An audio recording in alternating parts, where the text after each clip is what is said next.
Everyone. We are now in class number 42 of the book of Revelation. Bonjour tout le monde. Donc maintenant c'est le cours numéro 42 sur la révélation, le livre de la Révélation. So last class we did 6 of the bowl judgments.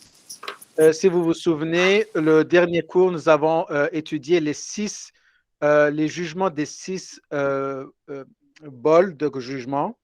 And some translations call it vial judgments. Et dans certaines traductions, ils mentionnent plutôt des vases de jugement. But today we're going to look at the 7th bowl judgment or vial judgment.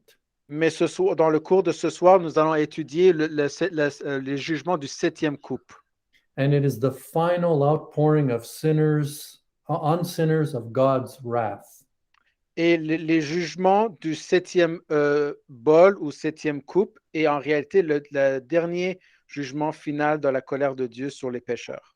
Yeah, and before we begin, I'm reminded of last week's wrap after the class. Et avant de commencer le cours, je me rappelle un peu des questions, commentaires du cours précédent. And I'm reminded that we're trying to see things that the Bible is not explicitly clear on. Et nous sommes en train d'essayer de comprendre des sections où la Bible n'est pas très claire. In other words, we're trying to find out how do people survive the 7 bowl judgments, those who have not received the mark of the beast. Par exemple, aux dernières questions et commentaires, nous avions posé la question de comment est-ce que des gens pourraient survivre durant les jugements des 7 coupes de la Révélation. And it's normal to ask those questions and to be curious about that. C'est tout à fait normal de poser la question et d'en être curieux. But the truth is, we could only speculate because the Bible does not give us that answer. Et malheureusement, mais la réponse est que nous ne pouvons que spéculer puisque la Bible ne donne pas tous les détails à ce sujet. We can only know that at the end of the tribulation, some Gentiles will physically survive. Tout ce que nous pouvons être sûrs à 100%, c'est qu'à la fin de tous les 21 jugements, certains non-juifs vont survivre physiquement à travers tous ces jugements. And that 1/3 of Israel will survive physically. Et aussi, 1/3 des Juifs d'Israël vont aussi physiquement survivre. And this 1/3 Jew and a number of Gentiles will enter physically to repopulate the earth during the millennial period. Et 1/3 de ces Juifs qui ont survécu physiquement et les restants des non-Juifs qui ont aussi survécu à travers les 21 jugements vont tous les deux entrer durant l'ère du millénium et apporter la repopulation de nouveau, c'est-à-dire ramener toute l'humanité. So we do understand how the 1/3 are protected. They are hidden somewhere, probably in Petra, and supernaturally provided food and water. Nous savons déjà une partie de la réponse concernant les 1/3 des Juifs qui sont protégés surnaturellement, cachés surnaturellement, probablement dans Petra. But we are not provided with answers as to how the Gentiles survive who have not received the mark of the beast. Mais nous n'avons pas reçu des détails ni des réponses concernant la survie physique des restes des gens non-juifs qui auront survécu physiquement durant les 21 jugements. And the reason why we are not given those answers is because the Bible is more focused on the judgments than on those who survive. Et une des réponses, c'est parce que la Bible y met toute sa concentration sur les résultats des 21 jugements et concernant aussi les résultats à la fin de ces 21 jugements. In other words, God wants us to understand the escalation of judgments, how they are getting more and more severe. En d'autres termes, Dieu cherche à démontrer l'intensité de ces jugements au fur et à mesure que l'intensité augmente avec chaque jugement. So the chapter we've been reading really focuses on those judgments and the severity of those judgments, which has increased. Donc, les chapitres que nous avons étudiés jusqu'à même le cours de ce soir, c'est des chapitres dont la concentration est mise, l'emphase est mise davantage sur les les jugements, les 21 jugements, ainsi que les résultats de ces jugements. All right, so let's begin in Revelation chapter 16 with verse 17. D'accord, commençons maintenant avec le cours avec Révélation 16-17. And the seventh angel poured out his vial or his bowl into the air, and there came a great voice out of the temple of heaven from the throne saying, "It is done." Révélation 16-17. Le septième ange versa sa coupe dans l'air et il sortit du temple du trône une voix forte qui disait, c'en est fait. So the vial or the bowl is poured out on the atmosphere above the earth. Donc maintenant, nous voyons que l'ange est en train de verser la colère de Dieu, la coupe de la colère de Dieu, la septième, sur l'atmosphère au-dessus de la terre. God has not only judged the earth where the demons now have been cast, but even the atmosphere where they used to live. Maintenant, Dieu non seulement Dieu était en train de juger la terre où il avait déjà jeté Satan et ses démons sur la terre, mais maintenant Dieu est en train de juger aussi l'atmosphère où ses ennemis y étaient auparavant. We remember, as we read in Revelation chapter 12, that Satan and his demons were no longer allowed access to heaven, and they could not even dwell in the atmosphere above the earth. They were kicked to the earth. Souvenez-vous que nous avions déjà étudié que Satan et ses démons n'avaient non plus maintenant le droit d'entrer dans le troisième ciel et ils n'ont plus trouvé de place pour exister dans le deuxième ciel ou dans l'atmosphère au-dessus de la terre. So we see in Revelation chapter 12, verse 9, and the great dragon, of course, which is Satan, was cast out. He's also called that old serpent. He's also called the devil, and he's called Satan, which deceives the whole world. He was cast out into the earth, and his angels were cast out with him. Donc, Révélation 12, 9, il fut précipité le grand dragon, ce serpent ancien, appelé le diable et Satan, qui séduit toute de la terre. Il fut précipité sur la terre et ses anges furent précipités avec lui. And then if you skip down to verse 12, it says, "Woe to the inhabitants of the earth, or the earth dwellers of the seal, for the devil is come down unto you, having great wrath, because he knows that he has but a short time, 3.5 years." Et si nous sautons vers le verset 12, malheur aux habitants de la terre et de la mer, car le diable est descendu vers vous, animé d'une grande colère, parce qu'il sait qu'il n'a que peu de temps, et je vous dis qu'il est le dernier 3 ans et demi.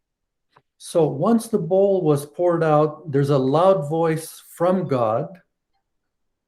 Donc, une fois que la coupe est versée, une voix forte de Dieu sort. And it came out of his temple in heaven, and from his throne. And the statement that is proclaimed, "It is done."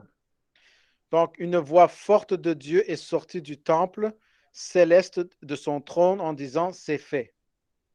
In other words, it's similar to the words of Jesus when he cried, "It is finished," in John 19:30. Le mot de Dieu qui dit, c'en est fait, est semblable aux paroles de Jésus quand il a crié, tout est accompli. When he accomplished the work of redemption on the cross. Quand il a achevé l'œuvre de rédemption dans Jean 19:30. And now the voice is saying, the seventh judgment, it is finished, it's complete. Et maintenant, avec la septième coupe qui est versée, Dieu est en train de dire de la même manière que son Fils a dit que c'est accompli, que les 21 jugements sont totalement accomplis. And we can say that all 21 judgments are finished. Et puisque Dieu dit tous les 21 jugements est accomplis, à partir de ce verset, nous aussi, nous pouvons dire que les 21 jugements des 21 jugements est totalement accompli. Now, we have to remember that a vision is not always chronological. Souvenez-vous qu'on a déjà mentionné dans ce cours que souvenez-vous que les visions ne sont pas tous chronologiques. In other words, a vision helps the reader to understand what is going to happen. En d'autres termes, souvent les visions sont là pour aider celui qui lit le passage à bien comprendre l'image et les actions qui vont s'accomplir. So, for instance, a vision can give you a view from the past, the beginning of the tribulation, to the present, what is happening in the tribulation, and to the end, what will happen at the end of the tribulation. Donc, les visions sont utilisées pour expliquer ce qui est arrivé dans le passé, ce qui arrive présentement et ce qui va arriver après. So, this seventh bowl happens towards the end of the tribulation. Can you repeat, Pastor, please? This seventh bowl happens towards the end of the tribulation. Donc, souvenez-vous que ces 7 jugements des 7 bols ou des 7 coupes sont en train d'être accomplis vers la fin des 7 ans de la tribulation. And it will lead right into the Battle of Armageddon.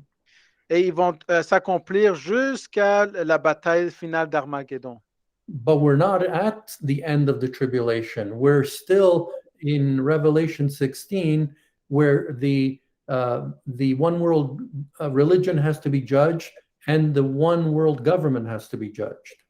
Souvenez-vous, même si le jugement des 7 bols sont en train de s'accomplir, il y a toujours la bataille finale à être accomplie et on est rendu encore vers la fin de la tribulation. So after we understand this seventh bowl and that it's completed through the Battle of Armageddon, we're going to go back to the judgment of the one world religion in Revelation 17. Donc, maintenant que les jugements des 7 bols est accompli, nous sommes ramenés. Sorry, Pastor, I didn't catch that.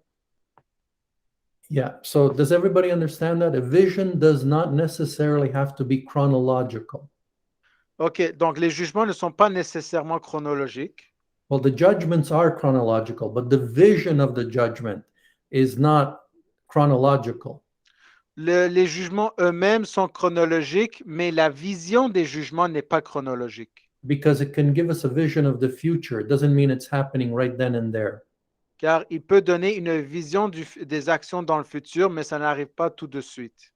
Okay, Revelation 16, verse 18. And there were voices and thunders and lightnings, and there was a great earthquake, such as was not since men were upon the earth, so mighty an earthquake and so great. Donc, Révélation 16, 18. Il y eut des éclairs, des voix, des coups de tonnerre et un grand tremblement de terre si puissant et si grand, tel qu'il n'y en a pas eu depuis que les hommes sont sur la terre. So what we're seeing is that first we have the announcement from God coming from his throne in heaven. Ce que nous voyons d'abord dans ces 2 passages, c'est l'annonce de Dieu et sa parole que tout est accompli qui vient de son trône. But we see that his voice is accompanied by thunder and lightning. Et nous voyons que sa parole est accompagnée d'éclairs, de voix et de coups de tonnerre. Which means his voice is a voice of coming judgment. Qui signifie que sa parole est accompagnée aussi de jugement. Because thunder and lightning always strike fear into people. Car l'éclair, les coups de tonnerre produisent toujours la peur chez l'humanité. And in this case, it's announcing some devastation coming on the earth from the atmosphere. Et dans ce contexte, la parole de Dieu est en train d'annoncer une dévastation qui va venir sur la terre à partir de l'atmosphère. And there will be a great earthquake on earth. Il y aura un énorme et un grand tremblement de terre qui va survenir sur la terre. It is a worldwide earthquake. It affects the whole earth. C'est un tremblement global qui va affecter toute la terre. So therefore, it is the most powerful earthquake ever experienced by humanity. Ce sera donc le tremblement de terre le plus puissant qui aura jamais frappé l'humanité depuis son commencement. Let's look at let's look at an Old Testament passage that corresponds to this earthquake found in the book of Haggai. Donc, alors retournons un petit peu en arrière dans l'Ancien Testament concernant un tremblement de terre puissant similaire qui est apparu et qui a été accompli. C'est dans le livre de Haggai. And it's in chapter 2, verse 6. For thus saith the Lord of hosts, yet once it is a little while, and I will shake the heavens and the earth and the sea and the dry land. Ag 2:6. Car ainsi parle l'Éternel des armées. Encore un peu de temps, et j'ébranlerai les cieux, la terre, la mer et le sec. So it was prophesied that God would shake the whole earth, and not just the earth, even the atmosphere above the earth and the sea and all dry land. Donc, nous voyons dans ce passage de Agé ou Haggai 2:6 que l'Éternel avait déjà prophétisé qu'il va de nouveau, comme un grand tremblement de terre, il va affecter, il va toucher tout ce qui est sur la terre, la mer, les terrains secs, incluant l'atmosphère au-dessus de la terre. In fact, God will shake anything that is not eternal. En réalité, la parole de Dieu va faire trembler tout ce qui n'y est pas éternel. This is another passage in Hebrews chapter 12, talks about God shaking things that cannot last. Et c'est aussi répété de nouveau dans Hébreu, où la parole de Dieu va ébranler de nouveau tout ce qui n'est pas éternel. That teaches us a valuable lesson in our own life. Are we storing up treasures in heaven, or are we storing up treasures on earth? C'est une autre leçon très importante pour nous, à savoir, est-ce que nous produisons des trésors dans les cieux ou sur la terre? The treasures on earth, they're going to disappear. If we spend all our time and energy storing up treasures on earth, they're going to disappear. Si nous mettons toute notre énergie, nos pensées à accumuler des trésors sur la terre, ils vont disparaître. So we need to have an eternal value system rather than a temporal value system. Donc, nous avons besoin d'avoir un système de valeur éternelle et non pas terrestre. And the world of unbelievers cannot understand where you spend your time and energy. To them, it is foolishness. Mais les habitants de la terre, les gens d'aujourd'hui, ils ne peuvent pas comprendre pourquoi nous mettons toute notre énergie, nos pensées dans les choses éternelles, alors que pour eux, c'est terrestre. The people of this world, the unbelievers, they cannot understand this. They spend their time accumulating things, accumulating wealth, rising in power, rising in position, and doing things to get esteem on this earth. Les gens de ce monde ne peuvent pas comprendre ce nouveau système. Ils cherchent constamment à s'enrichir, à accumuler des richesses, à recevoir des promotions et même à se faire devenir des idoles pour les autres. This is why they find it very strange. You spend your time going to church, going soul winning, praying, studying the Bible, taking classes, because to them, those things are not important.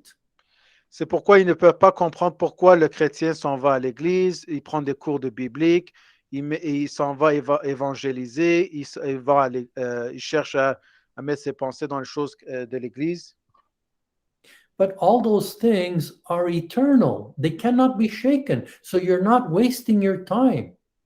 Mais toutes ces choses que j'ai énumérées sont des choses éternelles. C'est des choses qui ne pourront pas être ébranlées.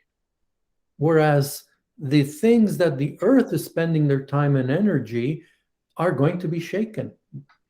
Mais contrairement aux choses de la terre qui sont en train d'investir, toutes ces choses vont finir par s'ébranler, tomber. In Hebrews 12:26, it says, whose voice then shook the earth, but now he has promised, saying, yet once more I will shake not the earth only, but also heaven.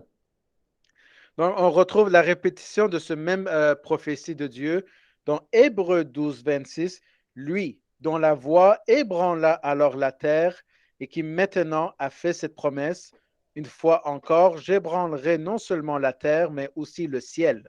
This is what we are reading now in Revelation chapter 16. God shaking the earth and shaking the atmosphere around the earth. C'est cette promesse et cette prophétie de l'Ancien Testament que nous voyons Dieu maintenant accomplir dans Révélation 16. Non seulement il va ébranler la terre une fois de plus, mais aussi l'atmosphère.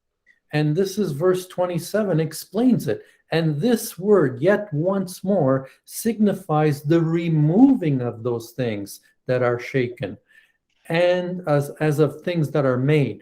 But those things which cannot be shaken may remain. Et cette action est expliquée au verset Hébreu 12, verset 27.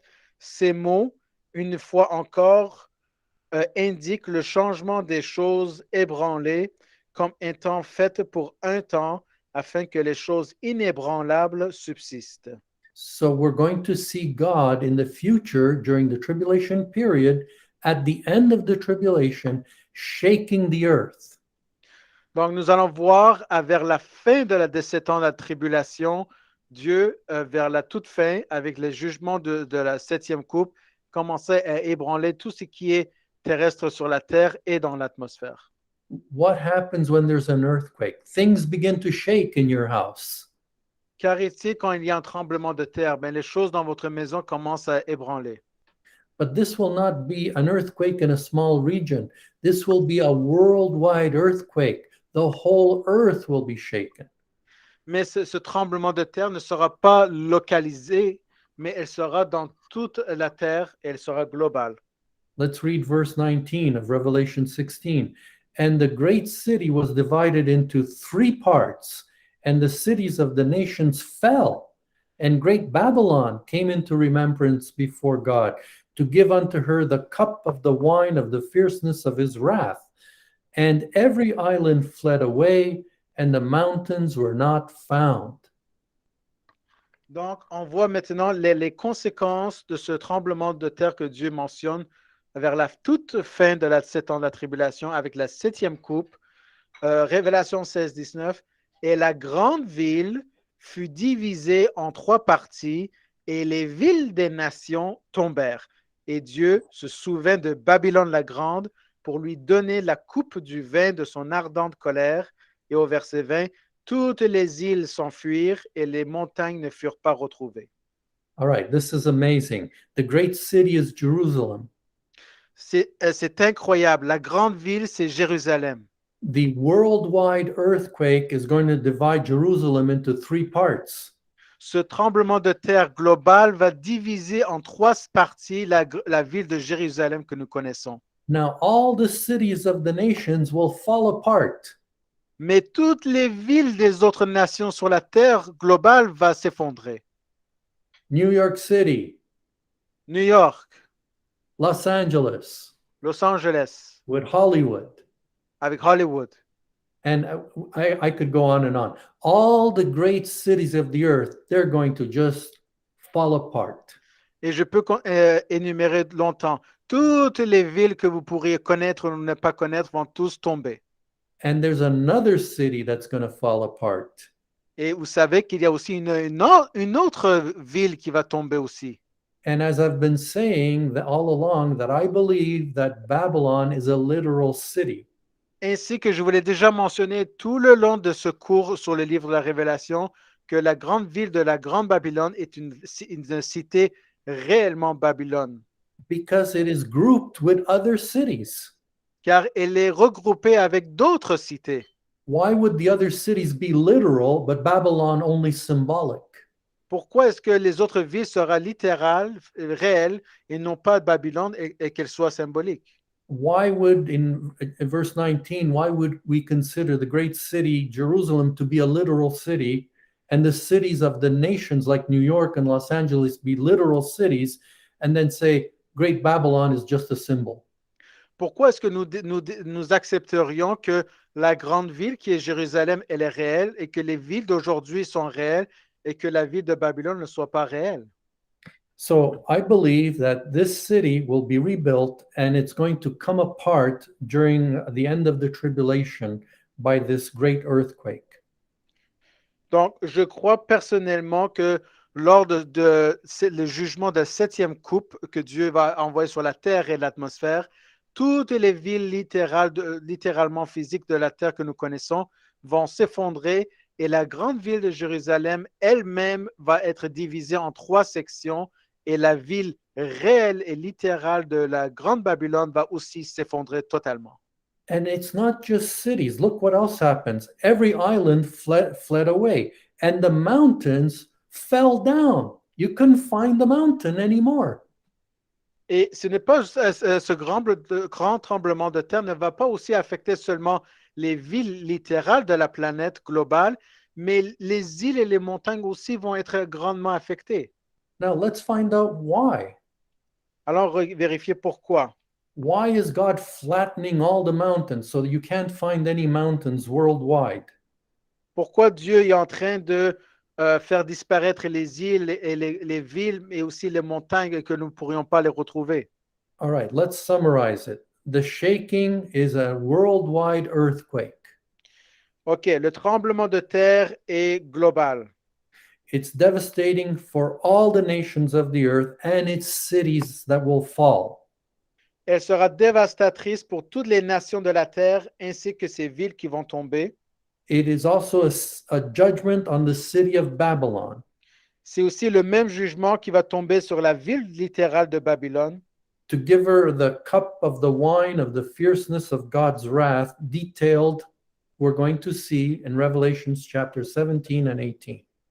et pour lui donner la coupe du vin de son ardente colère de Dieu, détaillée dans Révélation 17 et 18. Now, this earthquake is not designed to judge Jerusalem. Comprenez que ce jugement par ce grand tremblement de terre planétaire n'est pas destiné à juger Jérusalem. Because there already was an earthquake in Jerusalem in Revelation chapter 11, and we are now in chapter 16. Car souvenez-vous que ce jugement de Jérusalem a déjà été jugé par un tremblement de terre dans Révélation 11-13, alors que nous sommes dans Révélation 16. So, what is this purpose of this one great worldwide earthquake?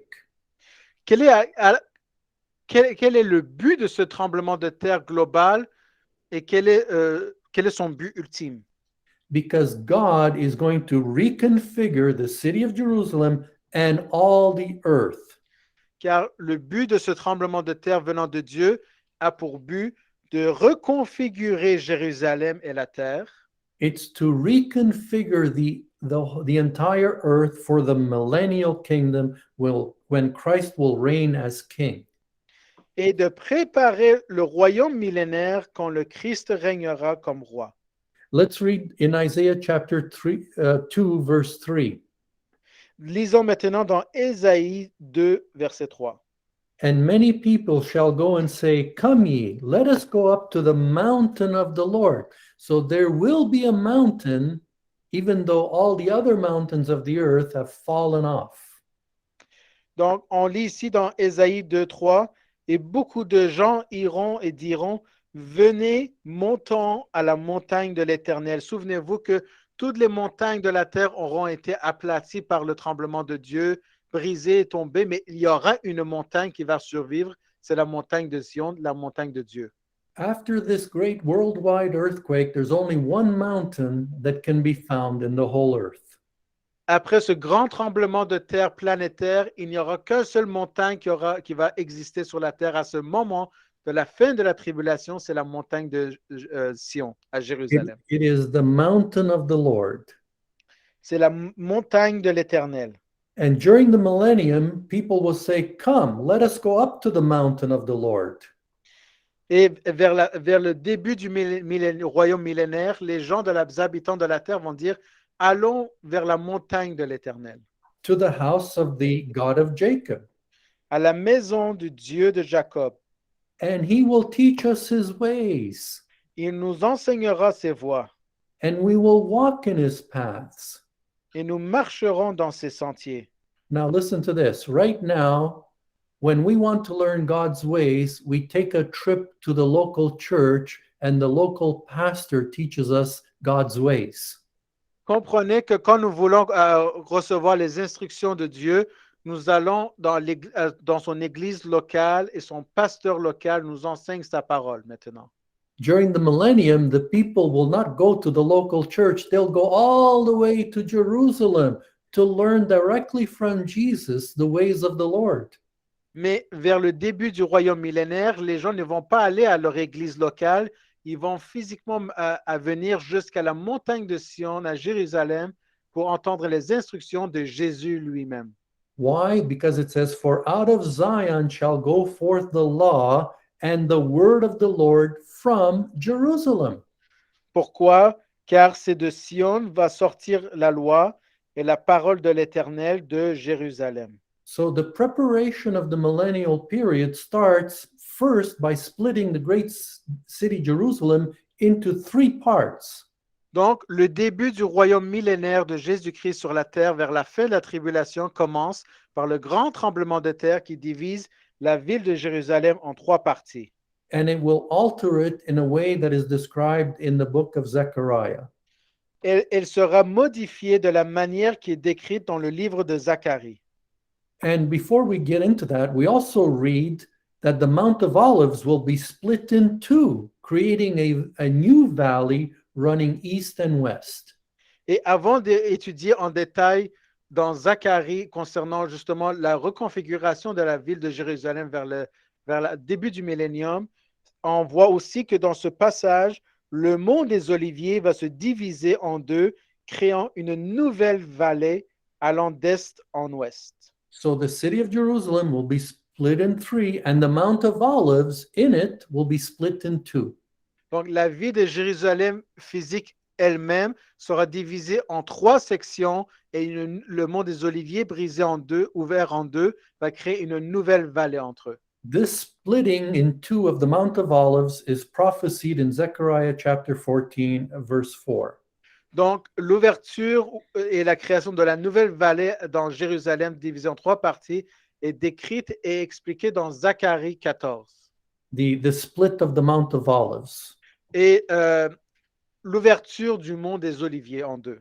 That happens at the second coming of Jesus Christ. Et souvenez-vous, la séparation ou l'ouverture du mont des Oliviers durant le deuxième millénium va se faire durant le second avènement de Jésus-Christ sur la terre. Zechariah 14:4, and his feet shall stand in that day, meaning the second coming, upon the Mount of Olives, which is before Jerusalem on the east, and the Mount of Olives shall cleave in the midst thereof toward the east and toward the west, and there shall be a very great valley, and half of the mountain shall remove toward the north, and half of it toward the south.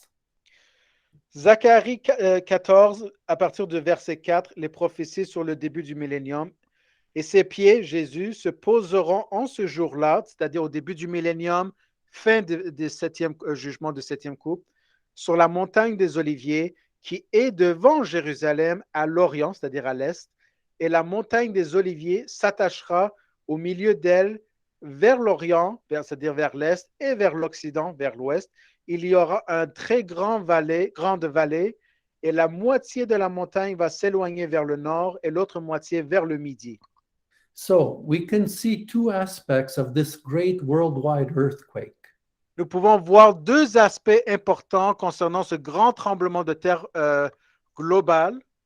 One, it is the seventh bowl, therefore it is a judgment of God on all the cities and Babylon of the earth. D'abord, le jugement, le 20e jugement, c'est-à-dire le jugement du 7e coupe versé sur la terre et sur l'atmosphère, c'est un jugement final de Dieu sur toute la terre avec un grand tremblement de terre. But it is also a preparation for the topography of Jerusalem and the earth to prepare it for the millennial kingdom. Donc, par ce 21e jugement du 7e coupe, la terre sera modifiée par le grand tremblement de terre. Les villes vont tomber, sauf la Jérusalem va diviser en trois sections, mais ce sera aussi la préparation de Dieu de façon physiquement topographique et géographique de Jérusalem pour le début du millénium. And there's going to be a spring of water which will flow from Jerusalem to the Mediterranean and the Dead Sea. Et par le trou de la vallée créée ainsi, une source d'eau va couler de Jérusalem vers la Méditerranée et la mer Morte. This flow of water is important because it's going to turn the desert into a place where flowers can grow. Cette source d'eau incroyable sortiront de Jérusalem vers la Méditerranée et la mer Morte est très important parce que cette même source d'eau va permettre au désert de fleurir. This is why people have read this prophecy in the past and they say, how can roses grow in the desert? Pourquoi beaucoup de personnes à travers tous les âges et les temps ont lu ce passage de prophétie, ils ont dit, comment est-ce que le désert peut fleurir? And the prophecy is found in Zechariah 14, verse 8. Mais cette prophétie est décrite de cette source d'eau dans Zacharie 14, verset 8. And it shall be in that day, meaning the beginning of the millennium, Il arrivera en ce jour-là, c'est-à-dire au début du millénium, that living water shall go out from Jerusalem, que des eaux vives sortiront de Jérusalem. half of them towards the former sea, La première moitié d'entre elles vers la première mer and half of them towards the hinder sea. et l'autre moitié d'entre elles vers la mer arrière. In summer and in winter shall it be. En été et en hiver, il en sera ainsi. So this change where a spring of water is now flowing from Jerusalem to the Mediterranean and the Dead Sea will cause the desert to blossom like a rose. Et cette source d'eau vive et fraîche va causer le désert de fleurir comme une rose. And this also was prophesied in Isaiah chapter 35.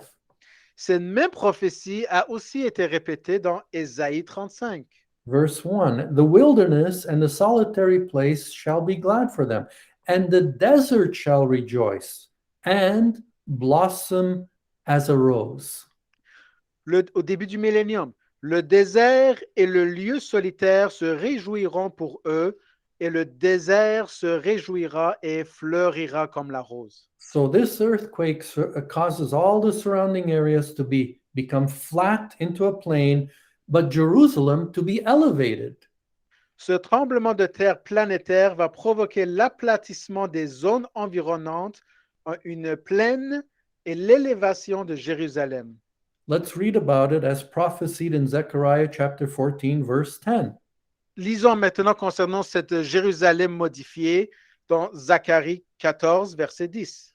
All the land shall be turned as a plain from Geba to Rimmon, south of Jerusalem, and it shall be lifted up and inhabited in her place from Benjamin's gate unto the place of the first gate, unto the corner gate, and from the tower of Hanael unto the king's winepress. Zacharie 14, verset 10. Tout le pays sera transformé en plaine, de Geba à Rimon, au midi de Jérusalem, et il sera élevé et habité à sa place, depuis la porte de Benjamin jusqu'au lieu de la première porte, jusqu'à la porte d'angle, et depuis la tour de Hananiel jusqu'au pressoir du roi. So let's review what is happening. The topography of the earth will be altered by this great earthquake in preparation of the millennium. Résumons tout ce qui va arriver avec le 21e jugement du 7e couple. La topographie de la terre entière sera modifiée en préparation du début du millénium. So there are islands under the sea which will be elevated, Il y aura des îles sous la mer qui vont s'élever, but the mountains of the earth will be flattened out of existence. mais les montagnes connues d'aujourd'hui vont s'aplatir sur la terre. This will make Jerusalem the highest point on the earth. Ceci aura pour conséquence de faire de Jérusalem la montagne la plus élevée sur toute la terre. So it's like as if Jerusalem becomes a throne elevated for Christ's rule on earth. C'est comme si ceci a pour objet d'élever le trône pour le règne de Christ sur terre depuis Jérusalem. Isaiah 40, verse 4, every valley shall be exalted, and every mountain shall be made low. So the valleys are raised up, the mountains are brought down. Ésaïe 40, verset 4. Toute vallée sera élevée, et toutes les montagnes et toutes collines seront abaissées. So the earth will kind of be flat, but it's still a round earth. We're not a flat earth society. La topographie de la terre entière sera aplatie, mais on ne parle pas de la terre plate ici, mais la terre va toujours être ronde. And the crooked shall be made straight, and the rough places plain. Les voies tortueuses seront redressées et les lieux accidentés seront aplanis. So if there are any mountain climbers among us, we need to go to Jerusalem if we want to climb a mountain. Donc, si certains d'entre vous sont des gens qui adorent grimper les montagnes comme passe-temps favori, je vais vous dire que vous devrez maintenant vous diriger vers Jérusalem car ce sera la seule, unique montagne. In Jeremiah 3:17, it says, "At that time they shall call Jerusalem the throne of the Lord. All the nations shall be gathered unto it, to the name of the Lord, to Jerusalem. Neither shall they walk any more after the imagination of their evil heart." Et on voit ceci, la conclusion de tous ces changements topographiques et dans l'atmosphère. Jérémie 3,17. En ce temps-là, au début du millénium, on appellera Jérusalem le trône de l'Éternel, et toutes les nations s'y rassembleront au nom de l'Éternel à Jérusalem, et elles ne marcheront plus selon l'imagination de leur cœur mauvais. Again, this is a prophecy of the millennial period.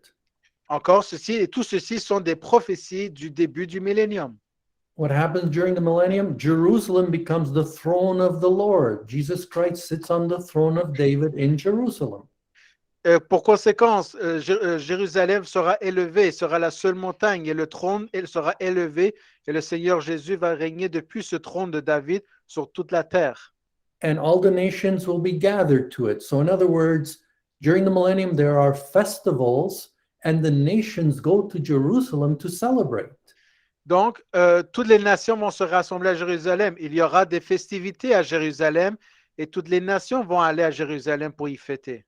Very similar to the Old Testament, Israel went 3 times a year to Jerusalem.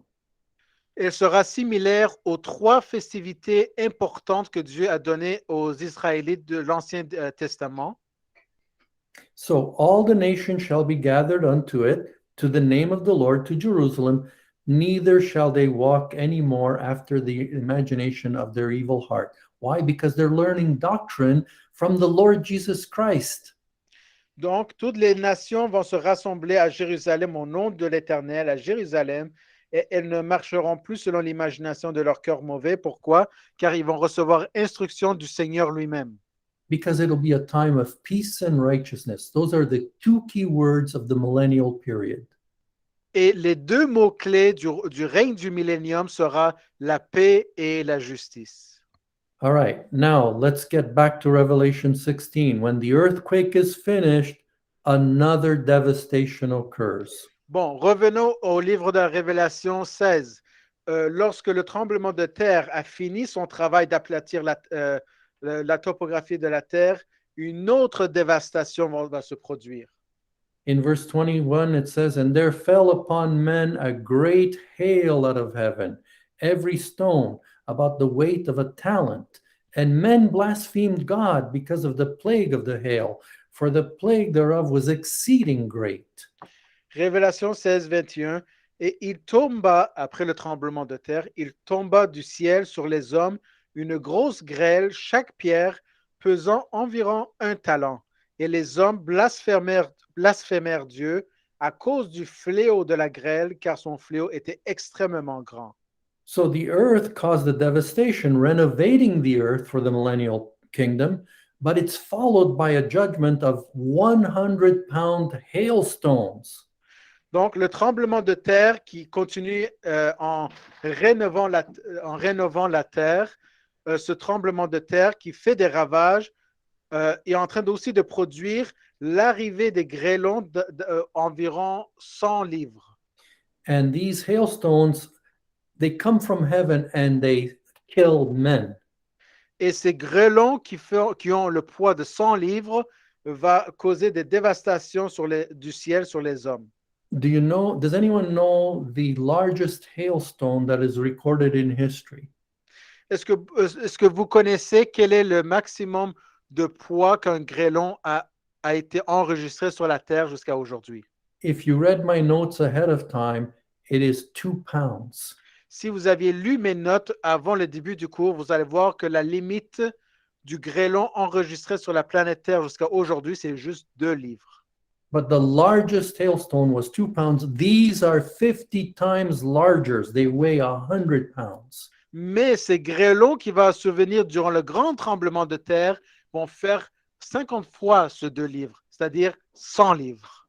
And the result, again, is not repentance from those who survive the hailstones, Mais le résultat, ce n'est pas le repentir de ces gens qui ont survécu ces grêlons, but blasphemy against God for this judgment. mais ces gens vont blasphémer Dieu contre Dieu pour ce jugement. Because sinners who have hardened their heart always remain committed to Antichrist, who is the greatest blasphemer in human history. Pourquoi? Parce que ces mêmes pécheurs au cœur endurci vont rester attachés à l'Antéchrist, qui est le plus grand blasphémateur de l'histoire. But those unbelievers who have the mark of the beast and they survive the hailstones, they will not survive the lake of fire. Mais ces pécheurs qui ont survécu, qui ont accepté la marque de la bête et qui ont survécu tous les jugements de Dieu ne vont pas échapper au jugement de Dieu et de l'étang de feu.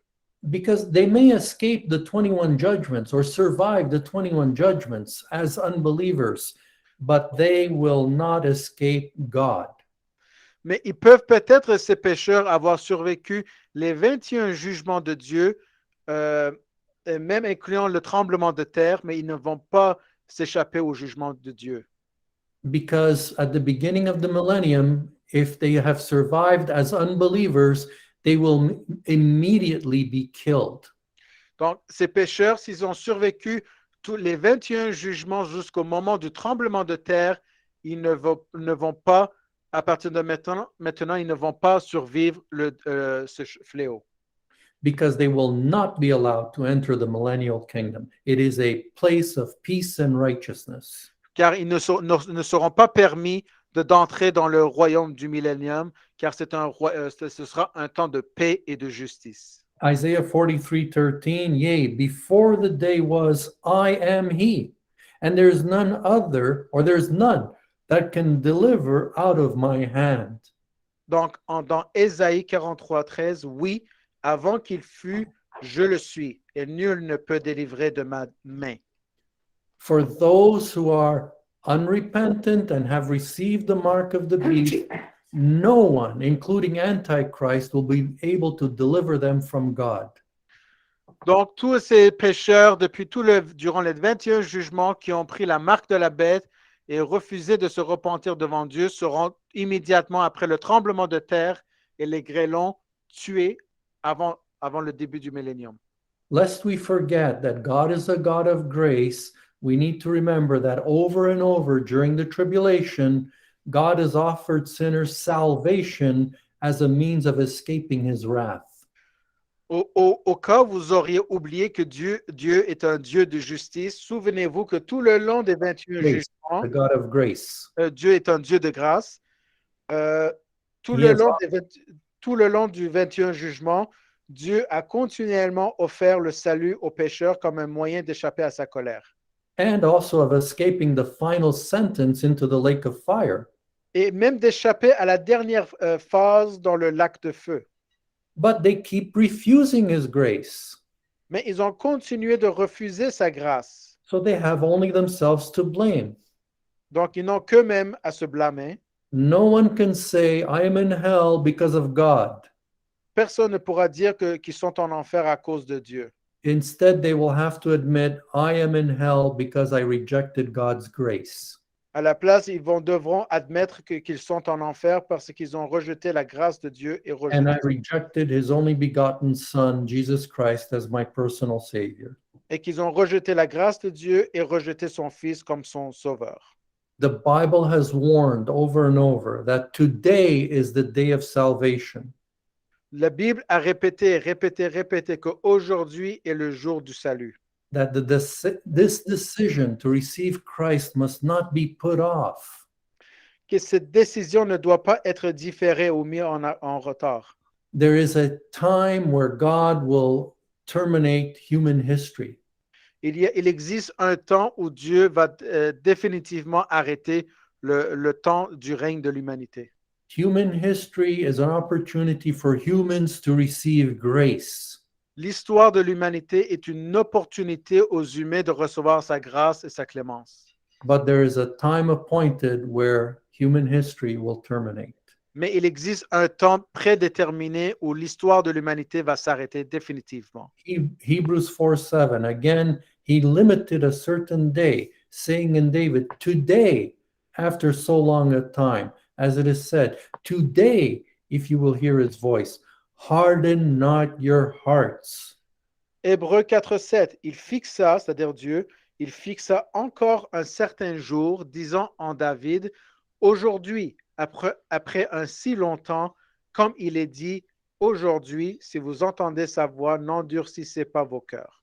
Sinners are not guaranteed tomorrow. Les pécheurs ne sont pas garantis le jour suivant. Today is the day a sinner must receive Christ, not tomorrow. Aujourd'hui, c'est le jour du salut qu'un pécheur doit recevoir le salut, pas demain. That's Satan's strategy to get people to think there is time to receive Christ. C'est la stratégie de Satan qui est de mentir et de dire aux gens qu'ils ont encore le temps d'être sauvés. But the Bible says today is the day of salvation. Mais la Bible explique que c'est aujourd'hui le jour du salut. All right. Next class begins the judgment on the one world religion. OK, au cours prochain, jeudi prochain, va commencer le jugement sur la religion mondiale unique. And that's found in Revelation chapter 17. Et ça est retrouvé dans Révélation 17. All right. Father, we thank you that by your grace, we can have an opportunity to receive salvation. Père, nous te remercions que c'est par ta grâce que nous avons reçu l'opportunité de recevoir le salut. And it is because of your character and nature. Et c'est à cause de ton caractère et de ta nature. When you look down from heaven, you didn't see any cause in us to cause you to want to save us. Et quand tu nous as regardés de ton trône dans les cieux, tu n'as pas trouvé cause à vouloir nous sauver. You did not see righteousness in our nature. Tu n'as pas vu de la justice dans notre nature. You did not see righteousness in our behavior. Tu n'as pas vu la justice dans nos actions. There was no cause in us to motivate you to save us. Il n'y avait aucune cause justifiable pour toi de nous vouloir sauver. But it is because of your nature of grace that you sent your Son to save us. Mais c'est à cause de ta nature pleine de grâce que tu as décidé d'envoyer ton Fils unique pour nous sauver. And as you sent your Son, you are sending us into the world to preach the gospel. Et de la même manière que tu as envoyé ton Fils dans ce monde, tu nous envoies aussi dans ce monde. And so, Father, we pray that we have divine appointments to spread the gospel. Et nous te prions, Père, que tu nous donnes des rendez-vous spirituels préétablis par toi pour prêcher ta parole. Because we know there are still souls out there that will get saved. Car nous savons qu'il y a encore des âmes sur le point de recevoir le salut et prédéterminées à recevoir le salut. We know that because the church is not yet raptured. Nous savons ceci car l'Église n'est pas encore enlevée. But once that last person who makes up the church receives Christ, we are raptured. Mais quand la dernière personne a reçu le salut par Christ, l'Église sera immédiatement enlevée. When the body of Christ is complete, we will be raptured. Quand le corps de Christ sera complété en nombre, nous cesserons d'exister, nous serons en haut. And we believe from what is happening on the earth that that is imminent. Et nous savons concernant ta parole que ce grand jour est imminent. So all we can pray is what the book of Revelations teaches us to pray, even so, come Lord Jesus. Et tout ce que nous pouvons faire aussi, c'est tel que le livre de la Révélation nous a enseigné, c'est de te prier, dire, ainsi soit-il, que ta volonté soit faite au Père, viens. In Jesus' name we pray. Dans le nom de Jésus, nous prions. Amen.